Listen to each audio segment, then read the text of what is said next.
August 24th. She placed a call to her family a day later from Wyoming. Then she vanished. Brian, her fiance, returned home to Florida with Gabby's van.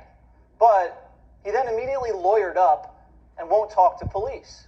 He won't even help with the search for her. He was named a person of interest after police body cam footage was released. Officers had responded to a dispute between the couple in Utah on August 12th, nearly 2 weeks before her disappearance. I'm sorry, we've just been fighting this morning. Some personal issues.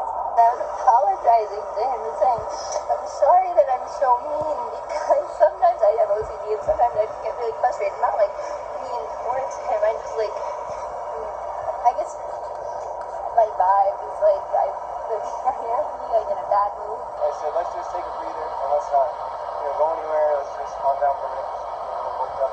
And then she had her phone and was trying to get the police. So I got away. I was just trying to, I know I shouldn't push, but I was just trying to push her away. So go, let's just take a minute, step back and breathe. And we'll see if she got me with her phone. You're going to be taking the van tonight. And you're going to go somewhere else. I just want everybody to breathe, get the chance to look at each other. So what happened? Joining me now to break down the case is someone who helped law enforcement capture over 1,500 fugitives and recover more than 50 missing children, and the host of In Pursuit with John Walsh. He joins me now. All right, your theory, do you think the fiancé killed her, John? They keep saying he's a person of interest. Excuse me, Jesse. I go by the old saying he's a suspect. There is no other person of interest. There is no other suspect. And I want to say one thing to his lawyer, this Steve Bertolino guy. Why don't you give him the good advice that if he has nothing over his head, that he didn't do anything, that you'll bring him in?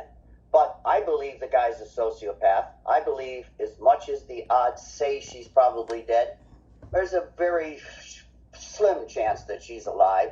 But why doesn't this lawyer say, I'll bring you in now, I'll end this family and all the relatives' pain, and if you did this, we'll make a deal now, because they're going to, if she's out there, they're going to find her body. I've worked hundreds of these cases. They're going to get to it eventually, and he won't be able to make a deal. So he should say, you know what, let's do the right thing. I've got 2 sons. If one of my sons were involved in something like this, I'd say, I'm going to bring you in. Let's go in. And they're all saying, the family's saying, his family and his sister and other people, they want to see an end to this.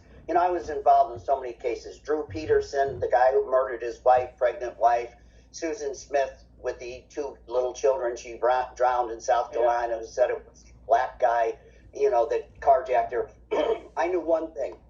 The first time they wouldn't do any media. The next day after they clammed up and lawyered up and didn't do any media, that they were guilty. I would have taken a bullet. In the 2 weeks I was looking for my son Adam, I would have stood in New York Times Square naked and took a bullet, exchanged myself for him. This guy is dirty.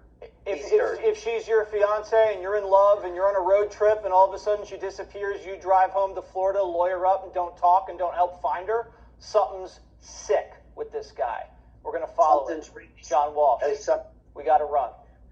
Thank you so much. Okay, Jesse. Appreciate it. He might kill this family. He might kill this family. If he killed her, he's sleeping with his parents at night. He might get a knife and they may piss him off, and then you'll find 2 more dead people in his house. He's a sociopath. God forbid. John Walsh, thank you so much.